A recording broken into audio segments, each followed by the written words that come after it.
sobre a volta do Senhor Jesus Cristo. Evangelho de Lucas, capítulo de número 17, do verso 26 até o verso de número 32. Essa foi a introdução dessa mensagem dessa noite. Todos acharam? E como aconteceu nos dias de Noé, assim será também nos dias do Filho do Homem. Comiam, bebiam, casavam e davam-se em casamento, até o dia em que Noé entrou na arca e veio o dilúvio e consumiu a todos. Como também, da mesma maneira, aconteceu nos dias de Ló: comiam, bebiam, compravam, vendiam, plantavam e edificavam. Mas no dia em que Ló saiu de Sodoma, choveu do céu fogo e enxofre, consumindo a todos. Assim será no dia em que o Filho do Homem se há de manifestar. Naquele dia, quem estiver no telhado, tendo os seus utensílios em casa, não desça a tomá-los. E da mesma sorte, o que estiver no campo, não volte para trás. Lembrai-vos da mulher de Ló. Qualquer que procurar salvar a sua vida, perdê-la-á, e qualquer que a perder, salvá-la-á. Amém? Põe a sua Bíblia sobre a tua cadeira. Meu irmão, todo dia, na cidade de Juiz de Fora, desce alguém à sepultura. Todo dia, alguém morre aqui na cidade de Juiz de Fora. A pesquisa mostrou aqui em Juiz de Fora através do coveiro. O coveiro é que sabe das coisas, né? Disse que 25 pessoas morrem na região de Juiz de Fora todos os dias. E essas pessoas, ao descerem à sepultura, muitas delas não sabem para onde vão. Por isso eu quero nessa noite destacar para você a importância da vida eterna e principalmente para os crentes que aqui estão, sobre a vinda do Senhor Jesus Cristo. Põe a tua mão sobre o teu coração. Quem sabe depois de uma encenação como essa, você pode questionar e você pode estar se perguntando: será se eu realmente estou salvo? Será que realmente eu estou pronto para subir com Cristo? Seja através da sua vinda, ou seja através da morte, eu estou pronto? É uma pergunta que você vai fazer para você mesmo, e você vai responder ela agora, porque se você não estiver pronto, hoje é dia de salvação. Hoje é dia de salvação. Meu Deus, em nome de Jesus, nós estamos te apresentando essa igreja, que nessa noite está na tua presença. Nós acabamos de assistir uma encenação que mostrou para todos nós como será a vinda do Senhor Jesus Cristo. Então nessa noite, Espírito Santo, nós te pedimos que o Senhor possa despertar em cada um de nós a necessidade de estarmos preparados para o dia do Senhor, pois a tua palavra diz que o Senhor em breve virá para buscar a tua noiva. Então, se há algum crente aqui nessa noite que ainda tem dúvida sobre a sua salvação, oh meu Deus, desperta nessa noite, através do teu Espírito Santo e da tua palavra. Desperta aquele que dorme, e se há alguém fraco, fortaleça. Se há alguém desanimado, renova as forças.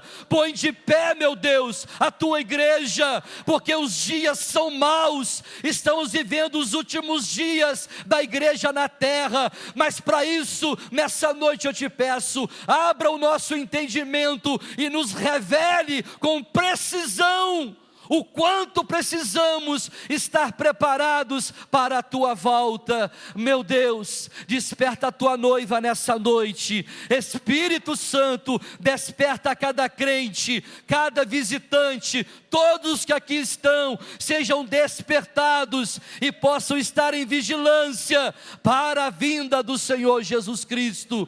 Assim nós te pedimos, e no nome de Jesus, nós já te agradecemos. Amém? Pode ocupar o teu lugar em nome de Jesus. Me dê a tua atenção, não desvie o teu pensamento, se concentre Em algumas palavras, a mensagem hoje será curta em função da peça, mas eu não poderia deixar de compartilhar com vocês desse texto sagrado, onde o evangelista Lucas, o evangelista Marcos, o evangelista Mateus, eles vão falar sobre a vinda do Senhor Jesus Cristo. E ele faz aqui, meus irmãos, uma comparação de algo que havia acontecido no Antigo Testamento. Jesus faz menção da volta dele mesmo à terra em função dos dias de Noé. Quem foi Noé? Foi o apregoeiro da justiça, um homem que pregou para aquela humanidade corrompida, porque no capítulo de número 6, do versículo 9 ao versículo de número 12, vai contar para nós como eram as pessoas no dia de Noé, como que as pessoas viviam nos dias de Noé, por que Jesus colocou não só a história de Noé, como a história de Ló, para despertar a sua igreja, os seus discípulos daquela época, em função da volta do Senhor Jesus Cristo. No capítulo 6, eu quero que abra para mim aí, no capítulo 6 de Gênesis, eu quero ler aqui no telão para você ver resumidamente como era a nação, como era o povo nos dias de Noé, o que essas pessoas praticavam no dia de Noé, a fim de que Deus falou com Noé diretamente, dizendo: construa uma arca,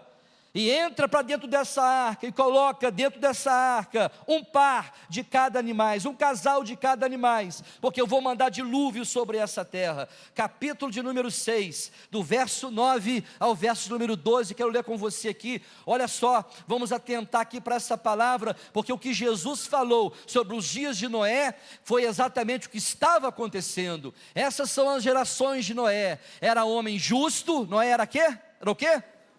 Justo e perfeito em suas gerações, e andava com Deus. Verso 10, gerou Noé 3 filhos, Sem, Cão e Jafé. Verso 11, a terra porém estava corrompida diante de Deus, e cheia. Versículo de número 12, viu Deus a terra, e eis que estava corrompida, porque toda a carne havia corrompido o seu caminho sobre a terra. Esta era a realidade na época de Noé. Noé construiu uma arca, e as pessoas em volta daquela arca zombavam de Noé, não acreditavam que jamais Deus mandaria um dilúvio, ou seja, uma chuva que pudesse inundar a terra. Noé pregava a justiça de Deus. Noé fazia parte de uma geração onde ele pôde presenciar, junto com a sua família, pessoas que viviam literalmente corrompidas, entregues ao pecado, pessoas violentas, pessoas que não tinham amor a si mesmo e nem ao próximo. Deus, irmãos, do alto céus, no capítulo 6, o início dele vai dizer isso, que Deus, ele chegou ao momento de se arrepender de ter criado o homem, porque Deus não havia criado o homem para que o homem pudesse se corromper com tanto atos de violência, atos de imoralidade, atos que pudessem ferir a sua própria santidade. E chegamos aqui no versículo de número 9 até o versículo de número 12, onde Deus revela para Noé: esse é o quadro onde esta nação, esse povo que eu não gerei para que vivesse dessa forma, um povo rebelde, obstinado ao mal. Então Noé, na sua época, ele era um homem reto, um homem justo, um homem que vivia em função de obedecer a Deus. Ele, os seus 3 filhos, a sua nora. Apenas 8 pessoas na geração de Noé foram salvos, somente a sua família. Então Noé, meu querido, como eu estou aqui nessa noite, ele pregou a palavra, ele anunciou às pessoas o dilúvio, ele mostrou a arca que simbolizava a salvação para as pessoas, ele insistia com as pessoas e mostrava que aquela arca que Deus havia dito para ele construir, era a salvação para aquelas pessoas, era um meio de resgate para que eles não fossem mortos junto com aquele dilúvio. Mas as pessoas não ouviram a Noé. Aquele homem pregou, e ninguém aceitou a mensagem de Noé, até o dia em que Deus disse para Noé: Noé, entra na arca, tu, a tua família, e um casal de cada animais, para preservação da espécie. Entra, porque eu vou fechar a porta e o dilúvio vai chegar. Até então, irmãos, a terra nunca havia conhecido água. A Bíblia diz que acontecia em relação às plantações, as ervas que brotava da terra, um orvalho que regava a terra, e as plantações, todas elas eram plantações boas. Nunca havia caído água sobre a terra, mas Deus alertou a Noé e a todas aquelas pessoas. Não havia na época de Noé nenhuma pessoa inocente que não havia ouvido a voz de Deus através daquele homem que pregou e falou que Deus havia de destruir a terra. Não ouviram. A Bíblia diz que Noé fechou a arca por dentro e por fora Deus selou aquela porta, porque as pessoas debatiam sobre as águas, gritavam e batiam na arca e dizia para Noé: Noé, abre a porta. Quem sabe o coração de Noé pudesse realmente amolecer e ele abrir aquela porta, mas Deus fechou, selou aquela porta por fora, e todas as espécies de animais que ficaram fora da arca, assim como todos os homens, mulheres, crianças, velhos, todos morreram nas águas do dilúvio. Jesus está alertando aqui aos seus discípulos e falando sobre esse sermão profético a respeito da sua vinda. Na época de Noé, comiam, bebiam e davam-se em casamento. As pessoas não estavam nem aí para aquele que pregava a respeito da salvação. A salvação estava representada pela arca. A arca simbolizava o resgate de Deus para aquela humanidade. E Jesus então, ele usa mais um exemplo, ele mostra também um outro fato que aconteceu. Assim também foi nos dias de Ló. Quem foi Ló? Ló foi sobrinho de Abraão. Houve um momento que os pastores de Abraão e de Ló estavam contendendo em relação ao espaço das terras, porque Abraão, ele era pastor de ovelhas, assim também como Ló era pastor de ovelhas. E houve um momento em que eles, para manterem a sua amizade dentro da família, Abraão chamou Ló e disse para Ló: Ló, escolhe para onde você quiser ir, porque é importante que a gente mantenha a unidade na família, a nossa amizade. Nós não podemos aqui prevalecer um contra o outro em função de terras. Escolhe para onde você quer ir. E Ló falou: não, tio, é o senhor que precisa ter essa preferência. Não, você escolhe, porque se você escolher que vai para a direita, eu vou para a esquerda. Se você escolher para a esquerda, eu vou para a direita. E Ló naquele momento estendeu os seus olhos para as campinas de Sodoma. As campinas de Sodoma era uma região que era alagada por rios férteis, muitos capins para o seu gado, e ele então, Ló, escolhe ir para a cidade de Sodoma. As pessoas naquela época, assim como Abraão e Ló, eles eram nômades, eles viviam assim, como ciganos, de um lugar para o outro, levantavam suas tendas e ali moravam. Mas Ló, a princípio ele foi para Sodoma, e eu creio, os historiadores dizem, se é verdade, que ele começou a viver ao redor de Sodoma. Não entrou propriamente na cidade, mas com o tempo, esse Ló, ele foi entrando com a sua família, com todos os seus pertences, para dentro da cidade de Sodoma. E quem era essa cidade de Sodoma? A Bíblia fala sobre Sodoma e Gomorra. Duas cidades impenitentes, duas cidades imorais. O que prevalecia dentro de Sodoma? Prevalecia em Sodoma imoralidade sexual. Eles praticavam a sodomia. Eram os homossexuais que imperavam naquela cidade. Aquela cidade de Sodoma e Gomorra, não havia leis de família. Todos, tanto jovens quanto velhos, praticavam o homossexualismo. Homens entregues à prática do pecado. Jesus olha e mostra para os seus discípulos, assim como foi nos dias de Noé, aconteceu também nos dias de Ló. Comiam, bebiam, vendiam, plantavam, edificavam, e as pessoas não se preocupavam com nada. Deus, ele viu o pecado de Sodoma, a imoralidade, o homossexualismo dentro da cidade de Sodoma e Gomorra, afetou a santidade de Deus. Deus ficou enojado com aquela cidade.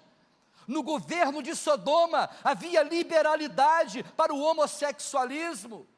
Deus então fala com Abraão e diz para Abraão a respeito daquilo que ele havia de fazer: eu vou, Abraão, vou destruir com fogo e enxofre a cidade de Sodoma e Gomorra. Mas Abraão se lembrou de Ló, o seu sobrinho.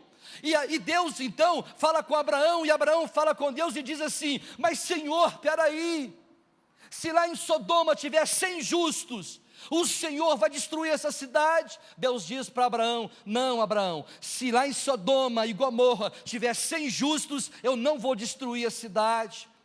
Novamente Ló chega para Abraão e fala com Abraão: mas Senhor, se tiver 50 lá, o Senhor também vai destruir a cidade? Não, Abraão, se tiver 50 justos dentro da cidade de Sodoma e Gomorra, eu não destruo aquela cidade. Olha a importância, meu irmão, de você ser um justo de Deus. Olha a importância de você ser luz em meio às trevas. Olha a importância que há naqueles que servem a Deus, que não andam na prática do pecado, que não vivem segundo o sistema desse mundo. Abraão se lembrou, meus irmãos, não foi da numerologia. Abraão se lembrou da família que ele havia saído lá de Ur dos caldeus, o seu sobrinho Ló, que estava lá em Sodoma e ia ser queimado com fogo e enxofre. Aí Abraão foi muito apelativo com Deus. Ele disse: olha, deve ter 10 pessoas mais ou menos na família lá de Ló. Então eu quero falar com Deus: Senhor, mas se tiver 10 justos lá em Sodoma? E Deus fala então com Ló, fala com Abraão: Abraão, se tiver 10 justos, eu não destruo a cidade de Sodoma. E Abraão descansou seu coração, porque com certeza Deus então havia mandou 2 anjos para tirar a Ló e a sua família da cidade. E esses anjos, no capítulo 19 de Gênesis, você vai encontrar essa passagem. Quando os 2 anjos, mensageiros de Deus, foram lá para tirar a família de Ló, diz o texto sagrado que as pessoas, jovens e velhos, saíram ao encontro dos 2 anjos, querendo se apossar dos anjos para a prática sexual. Homens devassos, homens que foram entregues a si mesmos. Eu dou aqui um parágrafo e eu digo para todos aqui nessa noite: Deus não pode entregar eu e você a nós mesmos. Se Deus entregar você para as tuas próprias práticas, você se destrói. O homem, tendo leis de um país e tendo a regra de conduta, a palavra de Deus, ele mesmo assim, ele se corrompe. Você imagina se Deus entregar uma pessoa a si mesmo? Viramos, irmãos, animais selváticos, animais selvagens. Assim Deus olhou para Sodoma e Gomorra.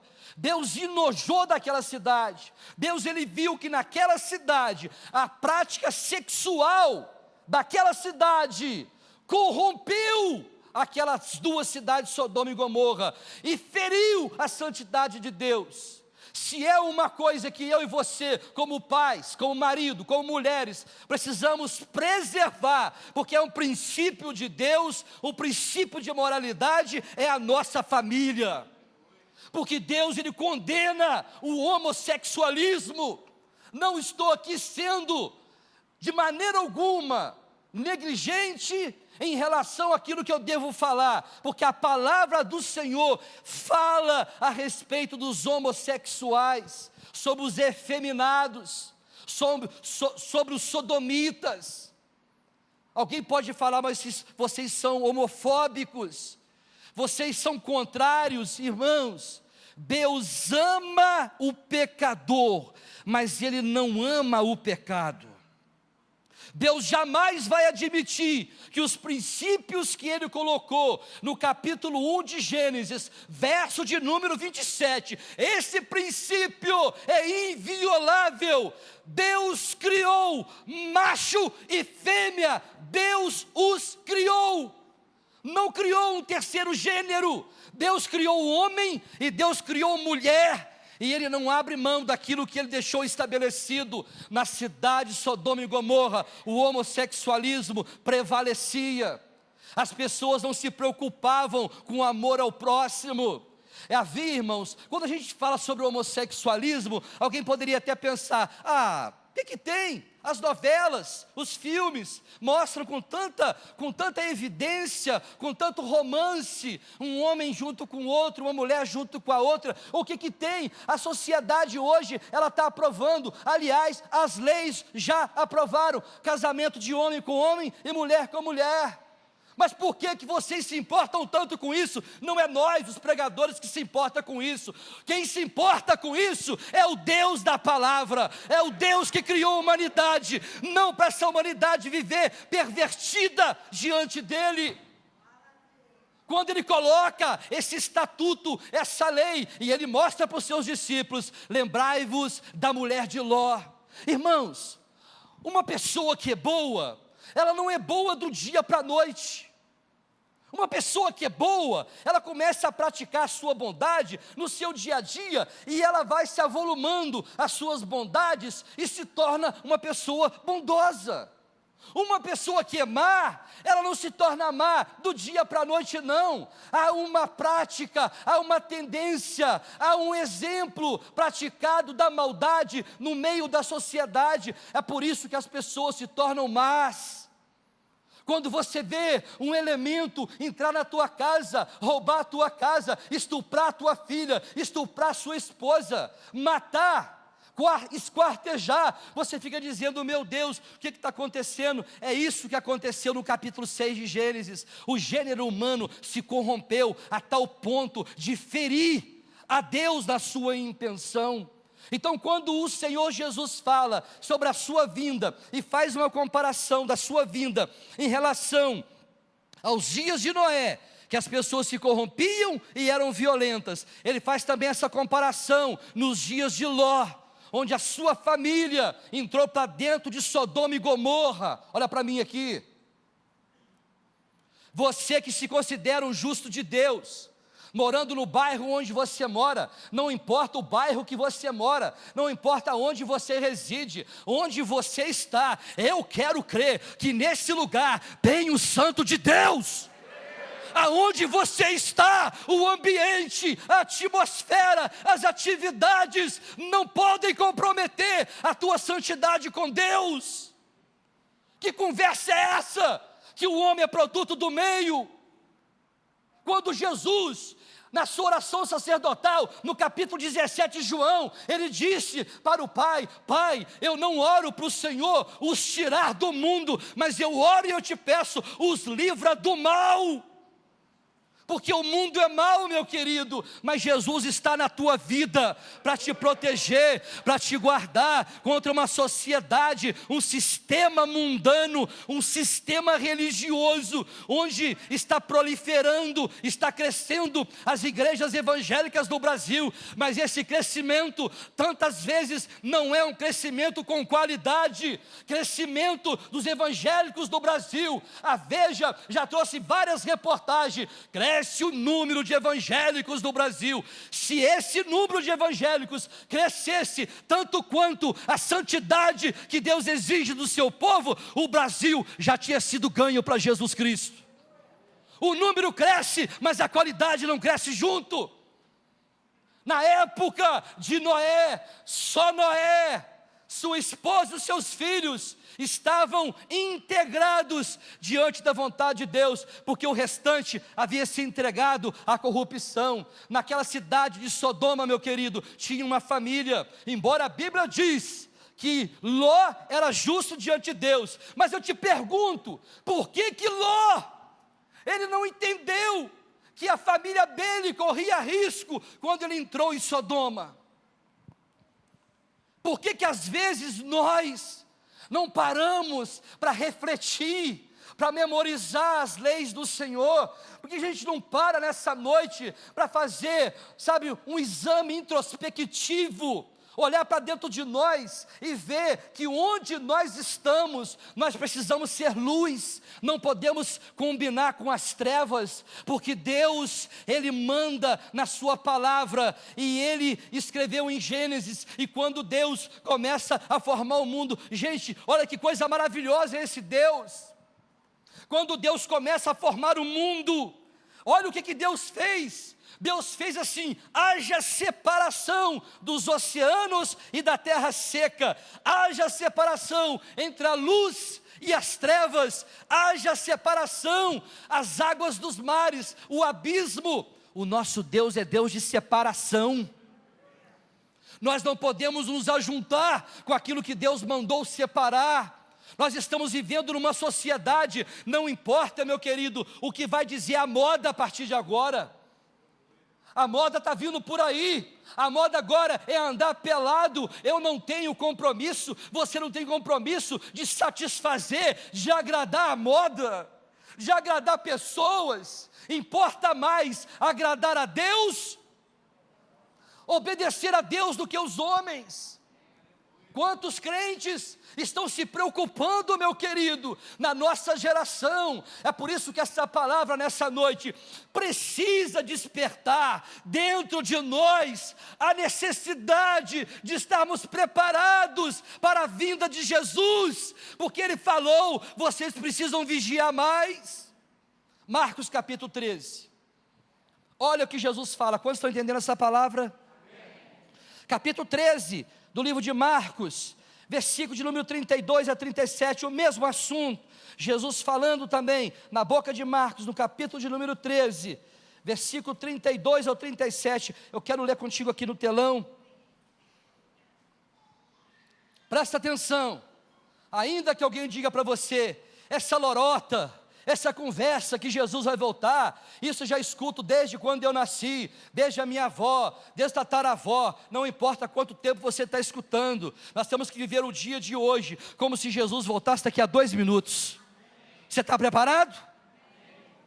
Quanto porém ao dia e a hora, ninguém sabe, nem os anjos do céu, nem Jesus, senão o Pai. Olha a orientação que o evangelista manda para a igreja nessa noite. Isso é para mim e para você, meu querido. Olhai, vigiai, porque não sabeis quando chegará o tempo. Versículo de número 33. É como se um homem, devendo viajar, ao deixar a sua casa, desse autoridade aos seus servos, a cada um o seu trabalho, e ordenasse também ao porteiro que vigiasse. Vigiai, pois, porque não sabeis quando virá o Senhor da casa, se à tarde, se à meia-noite, se ao cantar do galo, ou se pela... Versículo de número 36 até o 37. Para que vindo de improviso não vos ache, o que vos digo a vós, a todos o digo. Vamos ler de novo isso aqui. Para que vindo de improviso não vos ache dormindo, o que vos digo a vós, a todos o digo. Verso 37, já leu aqui? Já. Então, irmãos, a palavra aqui, orientada pelo Senhor Jesus, é em relação à vigilância. Por que Jesus está tentando, para mim e para você, através dessa peça teatral, nessa encenação, e nas minhas palavras aqui, embora sejam poucas as palavras, por que a gente está falando isso aqui nessa noite? Porque a igreja não está vigiando, como foi nos dias de Noé, comiam, bebiam e davam-se em casamento, e nos dias de Ló, antes de Deus tirar a família de Ló de lá, comiam, bebiam, plantavam, edificavam. Irmãos, olha para mim aqui, a pregação deste evangelho que tem sido anunciado aqui, centraliza na volta de Jesus. Todas as pregações que você ouve aqui, todas elas, o objetivo dela é falar da salvação de Jesus para você. A gente só lembra da morte quando a gente vai lá no cemitério, Parque da Saudade, ou no municipal, aí a tua ficha cai. Quando você chega perto do morto, e tem gente que tem medo do morto, misericórdia, meu Deus, o sangue de Jesus, eu não gosto de ver morto, parece que atrai a morte para mim. Meu irmão, a morte é a maior realidade na vida do ser humano. Não tem nada mais real, não tem um fato mais real na nossa vida, senão a morte. Você não está caminhando para viver, para a semente, você está caminhando para a morte. Para pensar comigo. Você não está somando, você está diminuindo os anos de existência nessa terra, sim ou não? Se eu estou somando, se eu estou diminuindo meus dias nessa terra, significa, meu querido, que eu preciso me preocupar para onde eu vou após o túmulo. Jesus falou mais do inferno do que dos céus. E por que os pregadores insistem em mostrar para uma igreja, para as ovelhas, que o céu é aqui? O céu não é aqui. Aqui é lugar de luta, tribulação, porque o lugar onde Ele reservou para mim e para você está acima de nós. A nossa pátria celestial é o lugar onde você um dia verá Jesus dizendo para você, meu querido: vinde a mim, benditos do meu Pai, e possuí por herança o reino que vos está preparado desde a fundação do mundo. É isso que Ele veio fazer.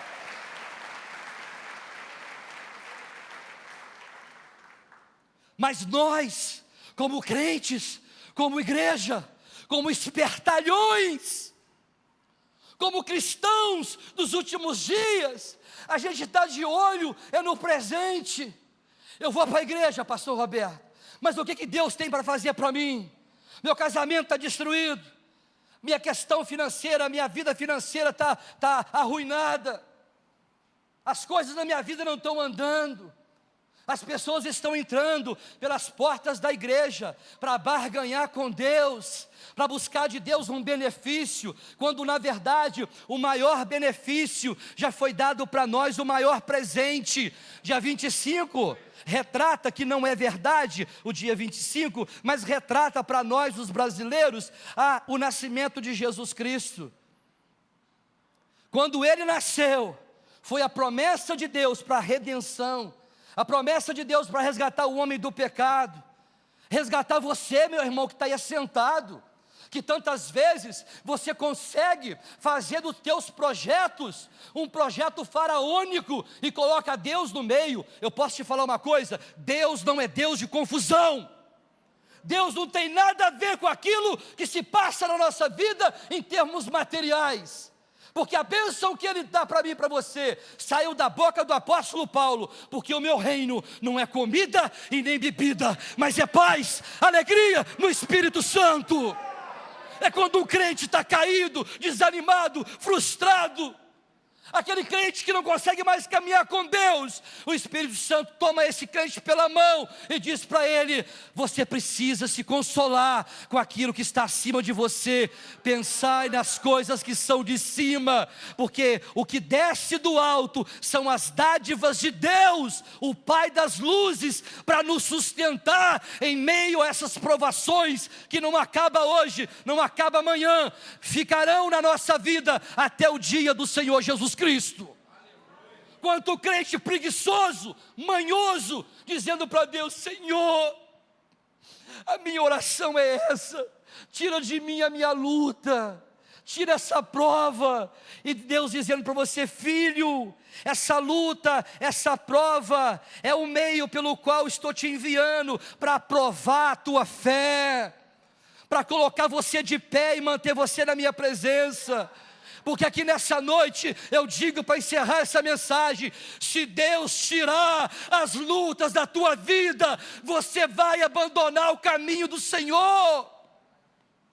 10 leprosos foram curados, só um voltou, e mesmo assim era samaritano, não era da nação de Israel. Significa que o povo de Deus é ingrato, povo rebelde, povo de dura cerviz, povo que quer agradar o sistema do mundo, povo que não consegue ser justo no meio de uma geração dessa. Estamos no final do ano, na minha mesa, na tua mesa, não tem cerveja, não tem vinho. Na minha mesa, na tua mesa, tem um suco, tem um refrigerante, mas pastor, vai ficar sem graça a virada do ano, sem um copo de champanhe, vai ficar sem graça, sem eu estar na beira do mar, todo de branco, compartilhando com a Umbanda, com a Quimbanda, com o Candomblé. Vai lá em Ipanema, tem um monte de crente que está servindo a outros deuses, oferecendo libações a esses deuses mentirosos. Hoje eu prego nessa noite para crente, eu digo para você, está chegando o final do ano, dá uma resposta para Deus. O que você quer, afinal de contas? Você quer que Ele desce aqui, te dá um saculejo e diz para você: vigia a tua vida, vigia teu WhatsApp, vigia a tua língua, vigia teus olhos, vigia a tua boca, vigia os teus pés, vigia todo o teu corpo. Quando Jesus falou que se os seus olhos forem maus, todo o teu corpo vai estar em trevas, Ele está falando a verdade, irmãos. Quanto crente dentro da igreja, ele vem ao domingo bater carteirinha aqui: eu preciso ir no culto. Você não precisa vir ao culto. Quando você vem ao culto, você vem para adorar a Deus, e somente isso. Quando você vem no culto, você vem para servir e prestar o teu culto racional a Ele, e dizer para Ele: Senhor, eu estou aqui nessa noite. Sabe por quê? Porque como aquela mulher pecadora, ela banhava os teus pés, banhava todos os pés de Jesus, com aquele bálsamo, com aquele perfume caríssimo. Assim nós precisamos banhar o altar de Deus com as nossas lágrimas, não lágrimas de petição, mas lágrimas de adoração. Adore a Deus, meu irmão, sirva a Ele por aquilo que Ele é na tua vida. Ele é o teu Redentor. Então, falando no finalzinho agora a respeito da vinda de Jesus, Jesus fez questão de falar: assim como foi nos dias de Noé, assim também foi nos dias de Ló, e assim também é nos nossos dias. Quanto crente, contando testemunho, graças a Deus, nós estamos aqui há 7 anos, e poucas pessoas estiveram aqui na frente com o microfone para dar testemunho de cura, de libertação. Porque o maior testemunho que eu quero que vocês dêem nesse lugar é testemunho de salvação. Quem que é aquele irmão? Aqui, fala comigo, eu esqueci o seu nome aqui, ó, do lado do Alex aí. Hein? O Edgar. O Edgar chegou agora, no início do culto. Falou: pastor Roberto, eu estou hoje maravilhado. Eu falei: meu Deus, deve ter ganhado da Telecena. Porque quando chega assim, né? Ou então uma bênção financeira. Ele: não, pastor Roberto, eu estou maravilhado, sabe por quê? Porque eu preguei para minha mãe por muitos anos, mostrei para ela a minha vida transformada, abençoada, mostrei para ela que vale a pena servir a Jesus.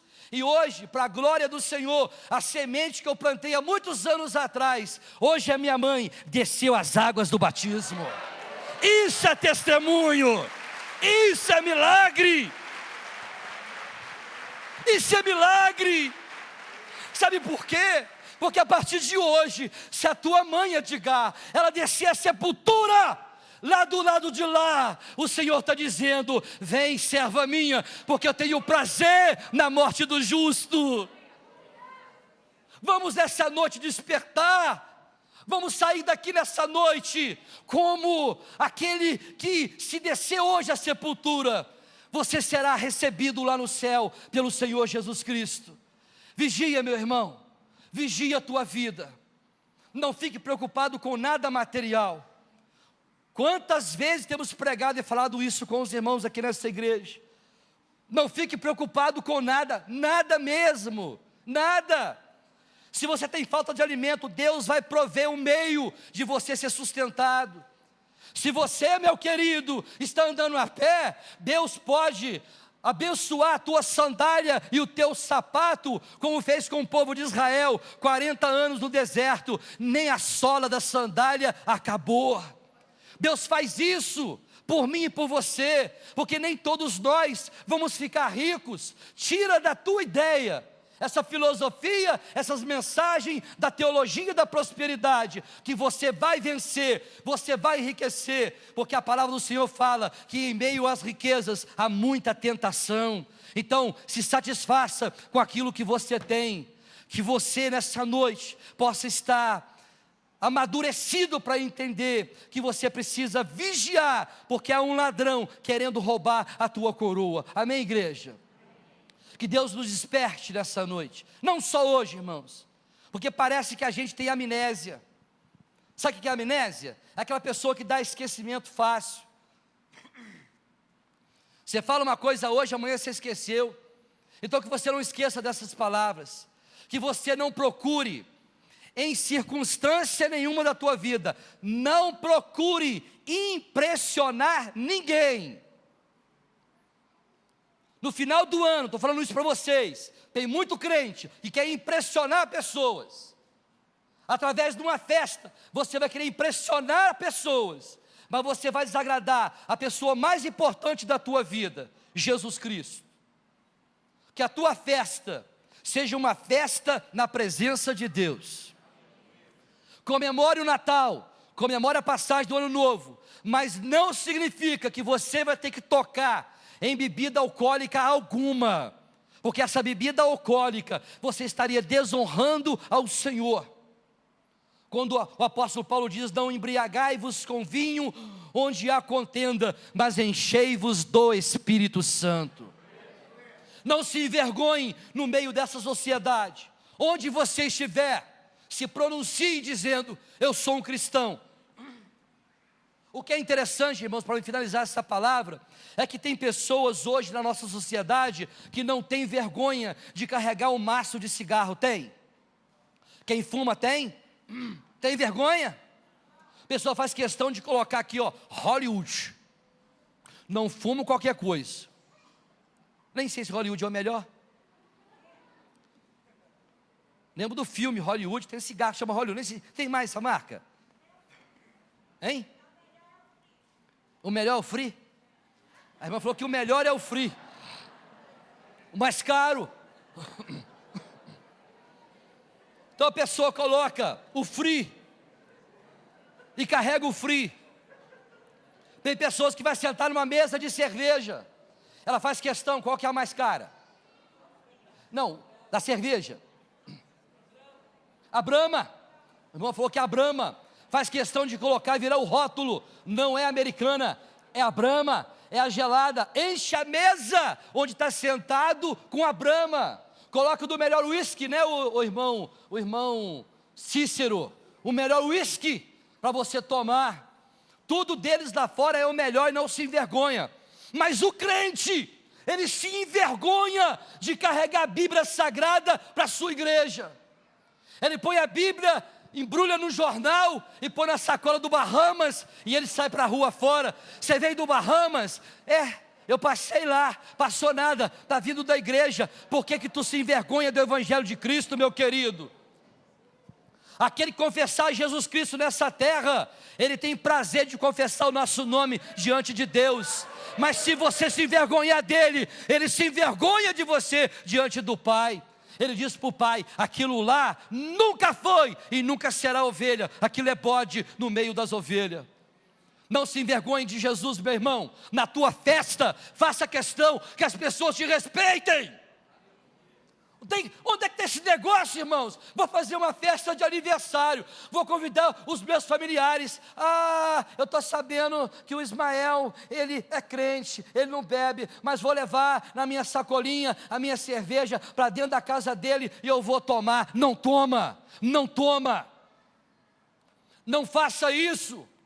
Já participei de festa de crente, que eu e a pastora Elza saímos de lá envergonhado. Na mesa do crente não tem bebida alcoólica. Irmãos, eu fiquei pasmo, um latão de 200 litros, cheio de gelo e cerveja, só para os amigos. Meu irmão, tu vai para o fundo do inferno com teus amigos. Na nossa festa não tem bebida alcoólica, na nossa festa não tem rock, não tem música pop, não tem Raul Seixas, não tem Safadão, não tem. Não, pastor Roberto, a gente tem que agradar uma parte da família, uma parte dos amigos, porque como é que eu vou ficar na fita? Tu vai ficar mal com o céu, tu vai ficar mal com ele, porque ele vai virar as costas para nós, irmãos. Porque o profano não pode coabitar com o santo. Quantos digam amém a esse respeito? Você é santo de Deus? Então se levanta como santo de Deus, no meio dessa sociedade podre, como Sodoma e Gomorra. É assim que estão vivendo. Dá uma saidinha na madrugada de Juiz de Fora para você ver. Sai para você ver. Meninas de 11 anos, 12 anos, se prostituindo. Irmãos, está o cúmulo do absurdo. Olha, eu estou para te falar uma coisa, a medida está quase entornando. Porque tem pai e mãe permitindo uma menina de 12 anos dormir com o namorado no quarto dela. A medida está quase entornando. E quando essa medida entornar, essa igreja não estará mais aqui. A noiva de Jesus estará com ele. Não tenho vergonha de falar o que estou falando aqui, porque tudo que estou dizendo é na presença do Espírito Santo. E diante dessa palavra, que o Senhor manda à igreja nessa noite: vigia, noiva minha. Se coloque de pé na presença de Deus.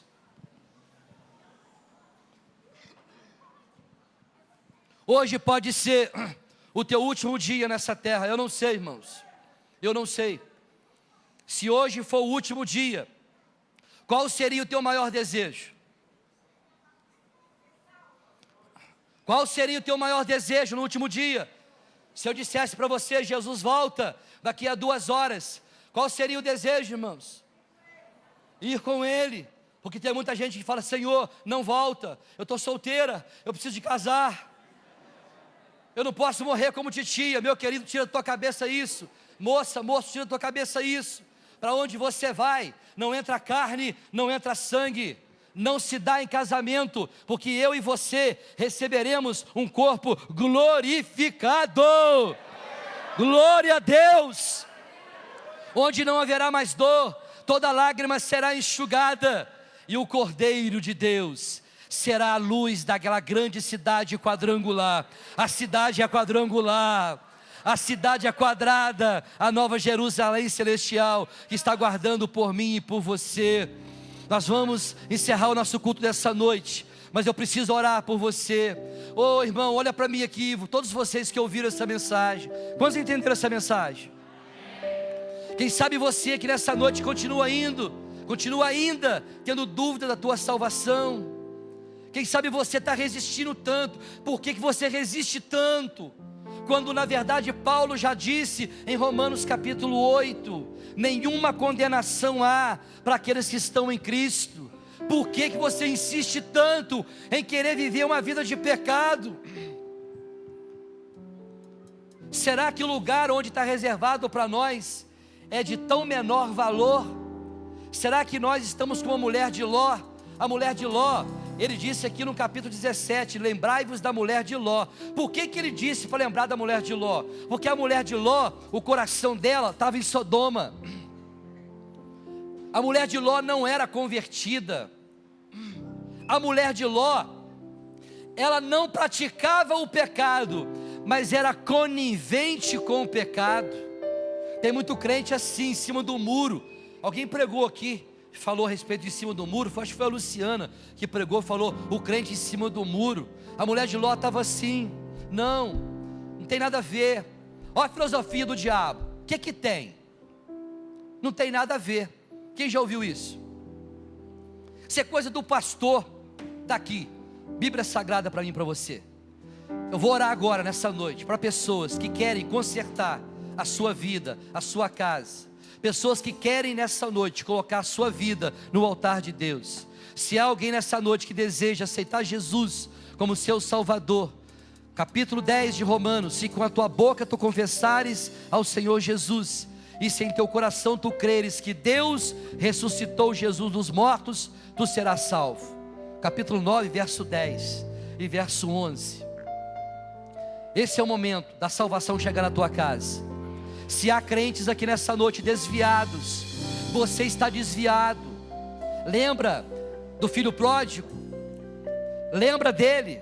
Quebrou a cara, saiu da casa do pai, tinha toda uma mesa para o filho pródigo, saiu de casa, gastou tudo absolutamente. Mas o texto sagrado diz que um dia a ficha do filho pródigo caiu, e diz o texto: ele caindo em si, lembrou da casa do pai, e disse: pai, eu não quero ser mais chamado como filho, faça de mim como um jornaleiro, como um trabalhador, como um escravo. Ele sabia da importância da casa do pai. Meu irmão, quem sabe você está aqui nessa noite desviado, ou está dentro da igreja desviado, está praticando o pecado voluntário, deitando, como diz o meu filho Mateus: o sangue de Jesus tem poder, cobre ele, reveste ele, guarda ele. Deitando com a namorada. Deitar com a namorada hoje é a coisa mais natural que tem. Coisa mais natural é um jovem deitar com uma moça hoje e praticar sexo com uma, duas, três, quantas quiserem. É a coisa mais natural lá fora, porque aqui no arraial de Deus, o mundanismo, a carnalidade não vai entrar. Enquanto nós estivermos aqui, nós vamos combater o pecado do adultério, da fornicação, do homossexualismo. Nós vamos falar para você, para os teus ouvidos ficar doendo. Isso fere a santidade de Deus. Deus não criou você para afrontá-lo. Deus te criou para adorá-lo. Adore Ele com o teu corpo, porque o teu corpo é templo e morada do Espírito Santo. Feche os teus olhos. Os irmãos vão cantar uma canção e você vai consertar a tua vida com Deus. Tem gente aqui que precisa de conserto. Só você que quer consertar a tua vida, põe a tua mão sobre a tua cabeça. Não sei o que você está vivendo.